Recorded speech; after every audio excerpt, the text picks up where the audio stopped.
Hello and welcome to a Zero Harm tutorial. In this video we'll be looking at emergency procedures. Emergency procedures allow any contractor or emergency service to find all available information. This can range from meeting points to emergency contact details.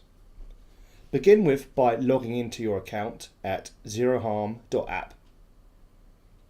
Once you're logged in, simply click Emergency Procedures on the left.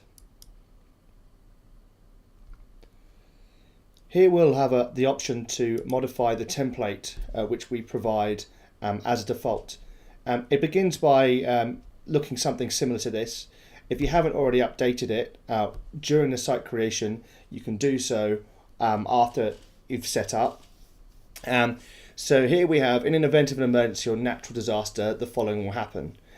It's always a good idea to read through these. Most of them will probably be relevant. If not, please make sure you change them. And it's always a good idea here just to define the assembly point in case of an emergency.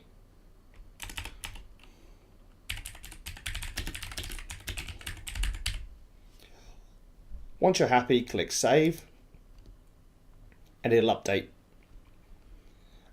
We can also add different phone numbers ranging from medical centres to insurance companies to electricians, anything which can be useful for a contractor or an emergency service in case of an emergency.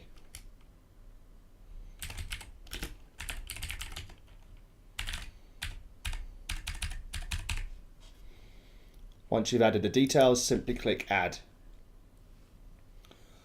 Although the system will recommend some of the key ones that you should add, it is possible to just add your own custom ones from the menu provided.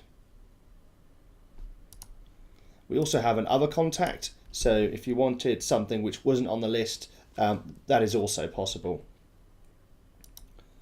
We hope this video has helped. As always, if you have any questions, please contact support@zeroharm.app. Otherwise, we'll see you at the next video.